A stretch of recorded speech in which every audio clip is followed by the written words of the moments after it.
Bonjour, je suis professeur Mohamed Qabli du lycée qualifiant Hassan II, direction provinciale Lyon, Académie régionale Lyon, Saqi al-Hamra. Voilà, aujourd'hui, on va travailler sur un exercice destiné aux élèves de la deuxième année sciences physiques et SVT, un exercice qui porte sur les fonctions et l'étude de suite récurrentes. Voilà l'énoncé de l'exercice. On considère la fonction f définie par f de x égale à 1 plus x moins log de x. La question 1, c'est de montrer que la fonction f est strictement croissante sur 1 plus l'infini et déterminer l'image de l'intervalle 1e. Petit b, montrer que, quel que soit x appartenant à 1e, f de x est supérieur ou égal à x. Et deuxièmement, alors si vous voulez, dans cet exercice, je vise l'étude de la suite et non pas la fonction. Donc pour l'étude de la fonction, on va s'arrêter ici. Et la deuxième question, c'est qu'on définit une suite par i0 donné égale à 2 et quel que soit n appartenant à n et n plus 1 égale à f de in. Petit a montre que in est compris entre 1 et e pour tout n appartenant à n. Petit b montre que la suite in est croissante et petit c déduire que la suite in est convergente et déterminer sa limite. Alors, si vous voulez, j'ai remarqué dans la correction soit des interrogations, soit de l'examen national, les élèves travaillent ce morceau-là qui concerne la suite comme s'il est indépendant de la fonction. Et c'est ça ce que je vais viser aujourd'hui sur cet exercice. On va essayer de travailler la suite en lien avec la fonction. Voilà, donc on va commencer par la première question, c'est, si vous voulez, la monotonie de la fonction f.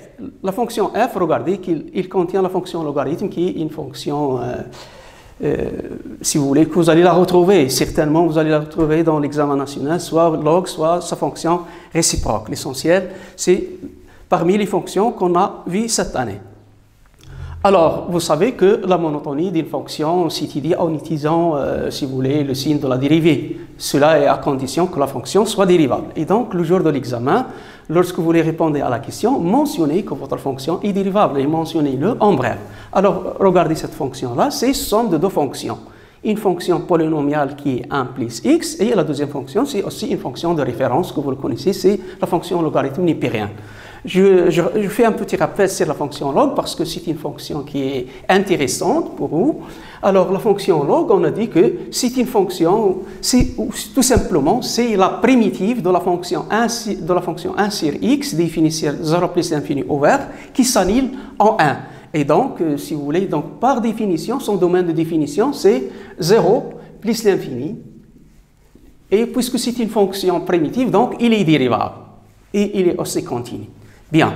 Donc, si vous voulez, concernant la première question, donc, on va dire qu'on a, si vous voulez, la fonction c'est notée f, on a f est dérivable sur... ici, on a l'intervalle 1 plus l'infini, donc ça suffit de mentionner la dérivabilité sur 1 plus l'infini. Si vous voulez, mentionnez-le, justifiez-le en bref, si vous voulez, somme de deux fonctions dérivables. Et on a, si vous voulez, quel que soit x supérieur ou égal à 1, vous avez f de x, elle est égale à 1 plus, je vais utiliser, je respecte les notations de l'exercice, c'est 1 plus x moins log de x. Donc, quel que soit x supérieur ou égal à 1, vous avez f' de x est égal. Donc, la dérivée d'une constante, c'est 0, donc la dérivée de 1, c'est 0. La dérivée de x, c'est 1, moins, et la dérivée de la fonction logarithme, c'est 1 sur x. Et n'oubliez pas que toujours, vous aurez besoin d'étudier le signe, donc je crois que la façon la plus simple, c'est de réduire au même dénominateur. Donc, c'est x, et ici, ce serait x moins 1. Vous savez que le quotient, l'étude des signes du quotient, c'est la même chose que le produit. Donc, vous avez le x, regardez le x, il est supérieur ou égal à 1, donc c'est positif. Et donc, x aussi supérieur ou égal à 1, donc x moins 1 est supérieur ou égal à 0. Alors, pour préciser un petit peu, parce que la question ici c'est strictement croissant, donc vous devrez savoir où s'annule le f'. Donc, il doit s'annuler en un nombre fini de points. Je rappelle ici que lorsque vous trouvez que le f' est supérieur ou égal à 0, vous n'avez pas le droit de conclure automatiquement que la fonction est strictement croissante. Vous pouvez conclure qu'elle est croissante. Mais pour conclure qu'elle est strictement croissante, il faut que f' s'annule en un nombre fini de points ou un nombre isolé de points. Donc, on a, quel que soit x appartenant à 1, donc je vais éviter le 1 pour le moment. Pour 1 plus l'infini, vous avez en même temps que x moins 1, il est supérieur strictement à 0, et vous avez le x aussi, il est supérieur strictement à 0, puisqu'il est supérieur strictement à 1, et donc le quotient est positif, quotient de nombre positif. Donc, quel que soit x appartenant à 1 plus l'infini, x moins 1 sur x est supérieur strictement à 0, c'est-à-dire f' de x est supérieur strictement à 0. Cela, c'est, si vous voulez, c'est l'intervalle ouvert. Donc, mais nous, on travaille sur l'intervalle fermé. Donc, il nous reste le cas pour x égale à 1. Lorsque vous remplacez ici x avec 1, vous allez trouver 0. Et on a f' de 1 est égal à 0. Donc, avec ces deux conditions-là, vous pouvez en déduire. Donc, f est strictement croissante sur l'intervalle 1 plus l'infini. Voilà. Donc ça, c'est concernant la première question. Il y a un deuxième membre dans la question, c'est de déterminer l'image de l'intervalle 1e. Là, si vous voulez, donc, tout d'abord, vous avez l'image d'un intervalle, donc il faut justifier que c'est un intervalle. Et souvent, les élèves oublient ça. Ils viennent directement, ils donnent la technique à quit égale. Mais d'abord, justifier que c'est un intervalle. Donc, pour dire que, donc, vous savez que donc, la majorité des élèves savent que l'image de 1e, donc directement, la fonction est strictement croissante, donc c'est f de 1, f de e. Mais là, oui, c'est correct, mais ce n'est pas bien justifié. Justifier d'abord que l'image c'est un intervalle. Et donc, ça, c'est la continuité. Donc, il faut dire, puisque f est continu, et les bornes, si vous voulez, pourquoi ici f de 1 et ici f de 1, ça provient du fait qu'il est strictement croissant. Donc, vous devrez mentionner deux choses.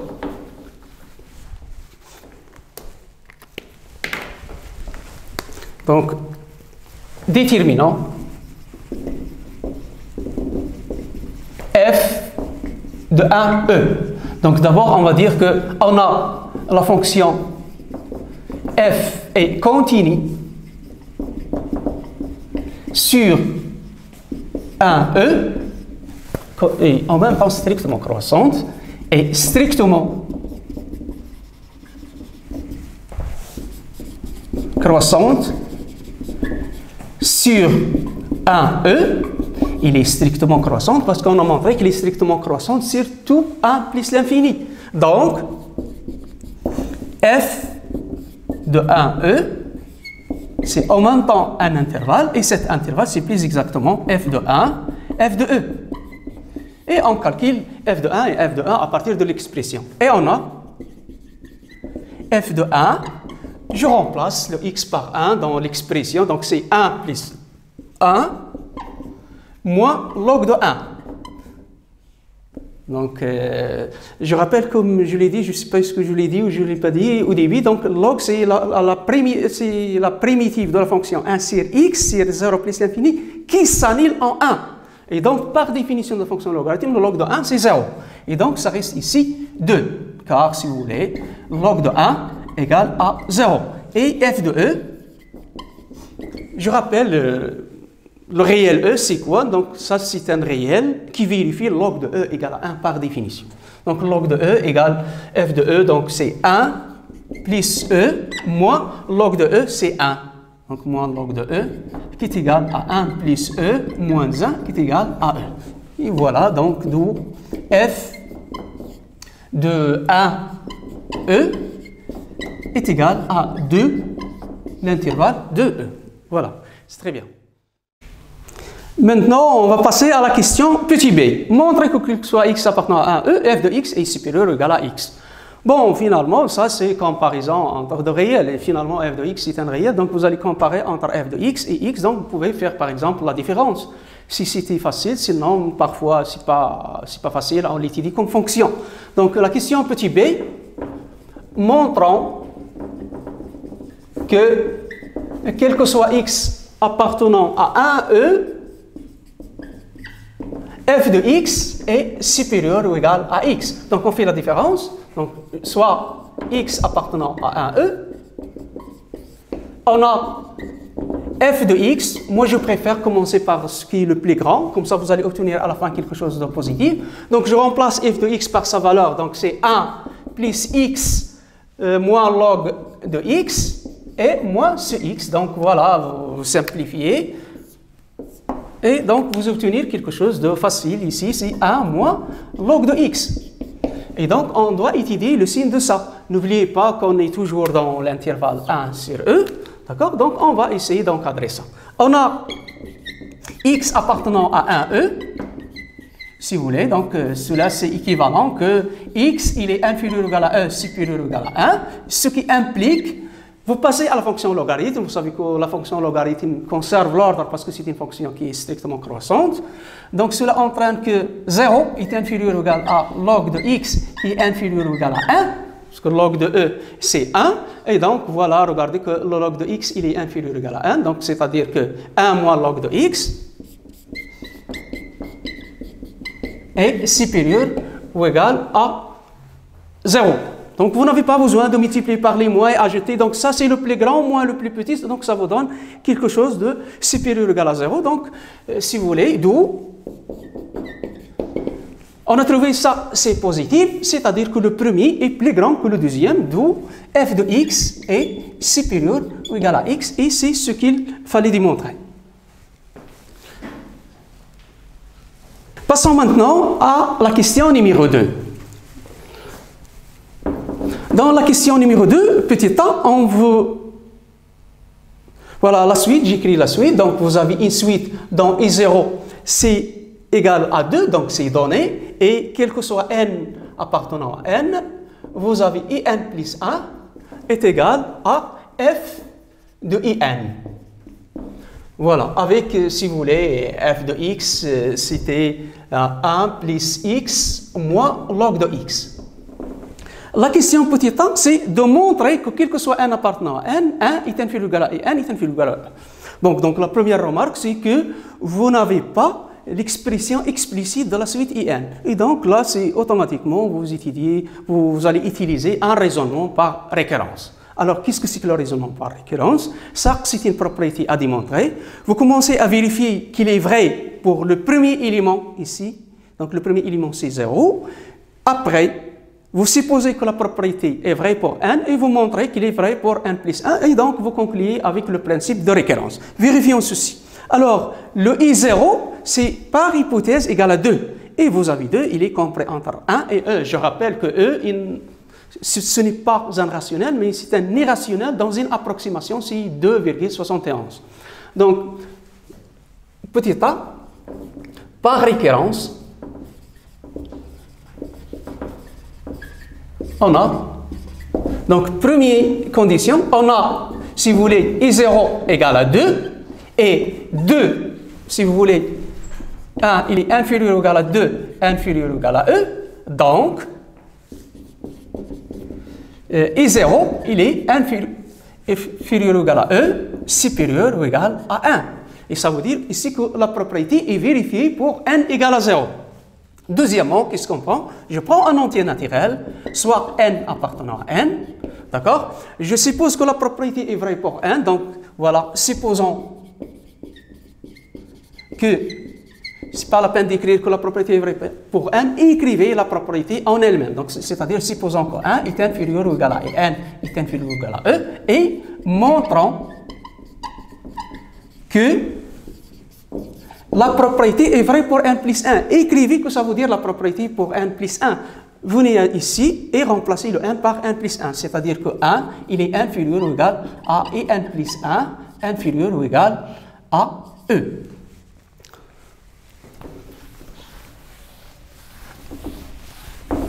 Alors, Ici, ce qu'on veut, voilà, donc ça, vous le supposez maintenant, il est vérifié comme des données de l'exercice. Et ça, c'est à démontrer.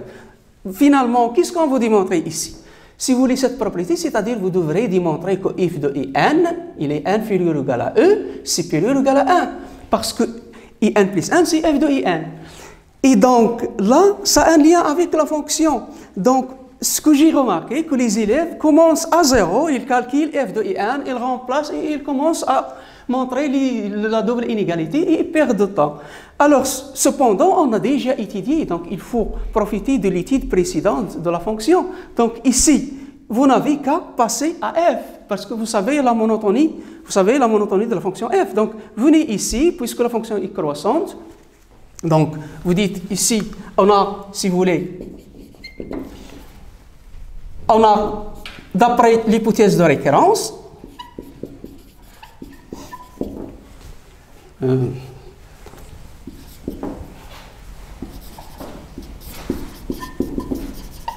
d'après l'hypothèse de récurrence, 1 est inférieur ou égal à n est inférieur ou égal à e. Et donc, passer à f, appliquer f aux deux membres de l'inégalité, mais ici, attention, il faut justifier.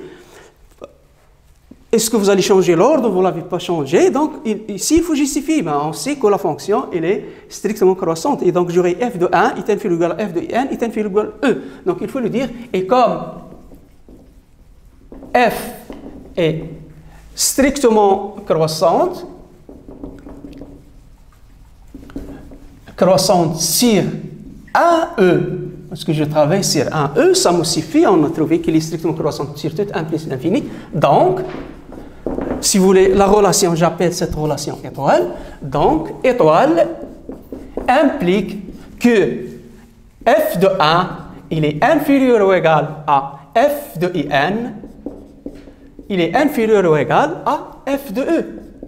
Ce qui entraîne, je remplace f de 1, là on a trouvé que c'est 2, donc cela entraîne que 2, il est inférieur ou égal, et f de in, c'est in plus 1, il est inférieur ou égal à f de e, qui est e. Et moi, qu'est-ce que je cherche? Je cherche de montrer que in plus 1, il est compris entre 1 et e. Bon, le membre de droite, j'ai envie exactement sur e, mais de gauche, non, mais ça marche aussi. Voilà, regardez, vous avez le 1, il est toujours inférieur à 2, et qui est inférieur ou égal à n plus 1, qui est inférieur ou égal à e. Donc finalement, vous avez 1, il est inférieur ou égal à n plus 1, qui est inférieur ou égal à e. Alors, voilà, donc ici, et à la fin, il faut conclure avec le principe de récurrence. Finalement, la conclusion, vous allez dire, donc, d'après le principe de récurrence,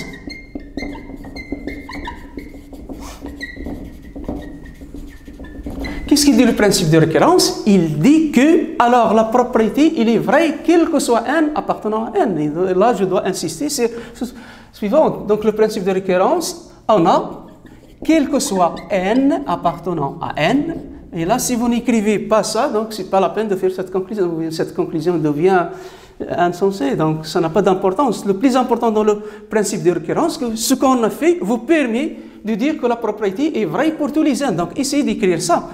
1 est inférieur ou égal à n est inférieur ou égal à e. Et regardez, donc, ça passe directement. Comme vous pouvez aussi utiliser l'autre question, on a déjà démontré que f de 1e, c'est 2e, et donc il est inclus dans 1e. Vous pouvez directement ici, vous dites, on a, d'après l'hypothèse de récurrence, in appartient à l'intervalle 1e, donc f de in appartient à f de l'intervalle qui est de e et qui est inclus dans 1e. Et vous conclure avec l'hypothèse de récurrence. Petit b, montrer que la suite in est croissante.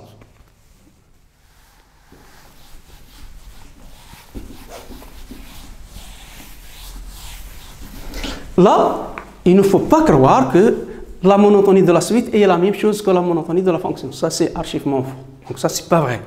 Donc la monotonie de la suite, il se peut que la fonction est croissante et la suite est décroissante. Et il se peut que la fonction est croissante et la suite est aussi croissante. Donc il faut l'étudier.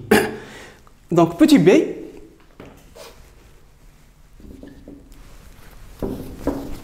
Donc, ça. Petit b, monotonie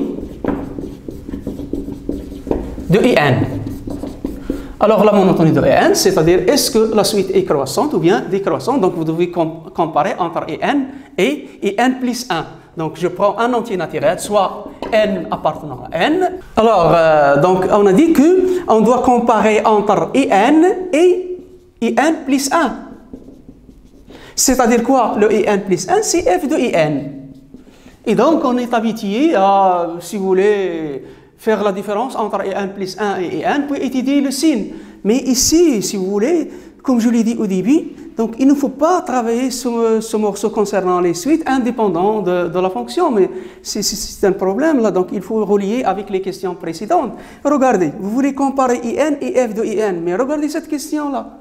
On a déjà démontré que f de x est supérieur ou égal à x pour tout x qui appartient à E. Et en particulier, on a quel que soit n appartenant à n, on a n appartenant à E, et donc on l'applique directement, ça se passe facilement.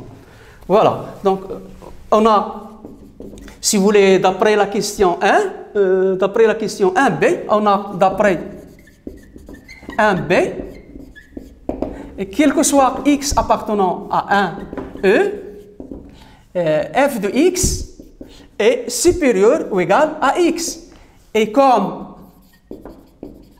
quel que soit n appartenant à n et n appartenant à 1e, et là j'insiste sur ça, vous n'avez pas le droit d'appliquer ça que lorsque x appartient à 1e. Donc ça c'est essentiel de le mentionner. Donc, quel que soit n appartenant à n, vous avez f de in est supérieur ou égal à IN, c'est-à-dire, quel que soit n appartenant à n, IN plus 1 est supérieur ou égal à IN.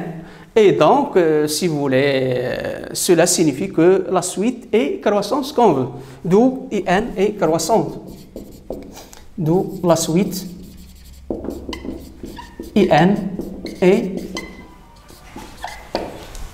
croissante.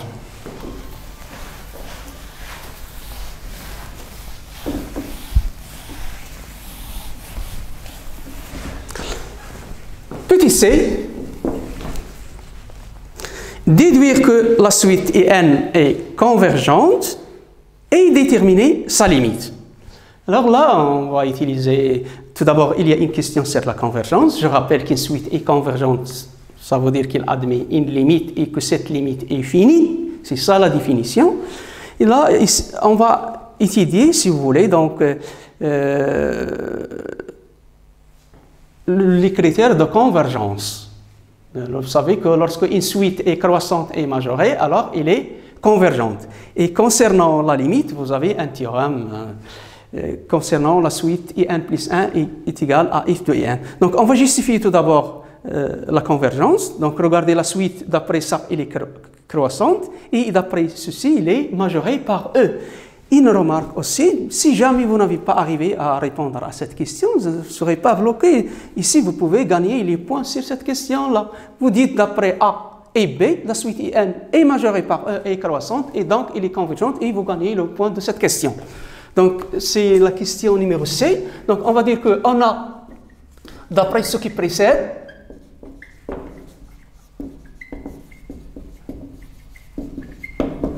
la suite IN est majorée par, si vous voulez, est croissante et majorée par E. Donc, elle est convergente. Voilà, et donc il reste à déterminer sa limite. Déterminant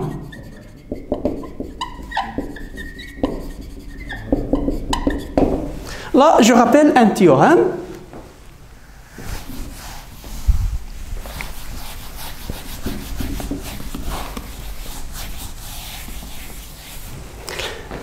Concernant cette suite, on a le théorème suivant. Si vous avez f est continu sur un intervalle i, et vous avez f de i inclus dans i, et vous avez le i0, premier soit i0 soit i1, donc pour simplifier, disons i0 appartenant à i, et si in est convergente, si vous avez ces conditions qui sont vérifiées, alors limite de in est une solution de l'équation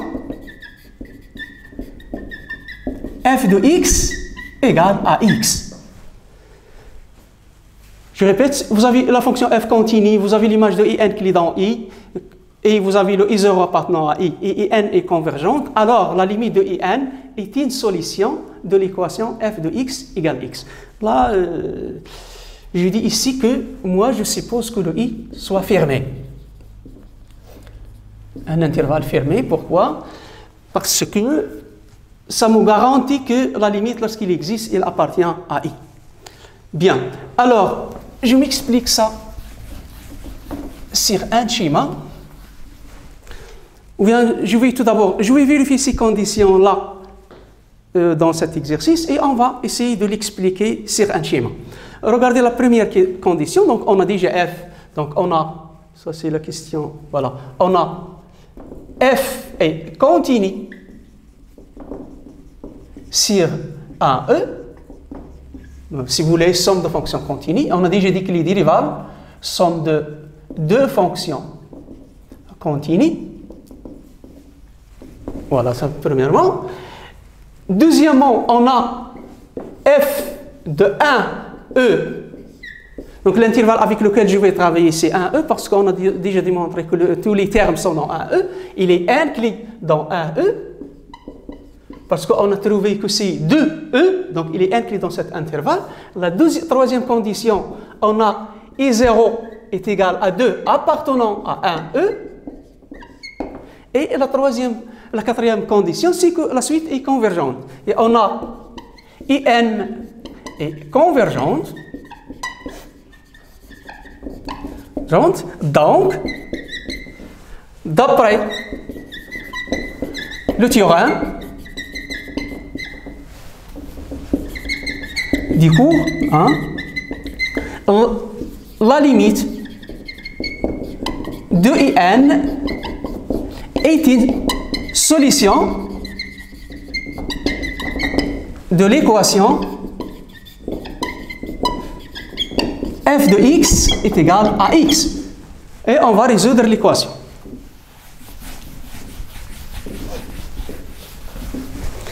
Et on a f de x est égal à x, il est équivalent que je remplace par l'expression de f, donc c'est 1 plus x moins log de x est égal à x. Donc je simplifie le x avec le x, donc ça c'est équivalent que 1 plus moins log de x est égal à 0. Je fais passer le log ici, donc j'obtiens log de x, et ça me reste ici 1. Et donc pour se débarrasser de la fonction log, on applique la fonction exponentielle. Donc cela est équivalent que x est égal à exponentielle de 1 qui est e. D'accord? Et donc voilà, vous avez une seule solution de l'équation, d'où limite de in quand n tend vers plus l'infini est égal à e. Donc la suite est convergente et sa limite est e.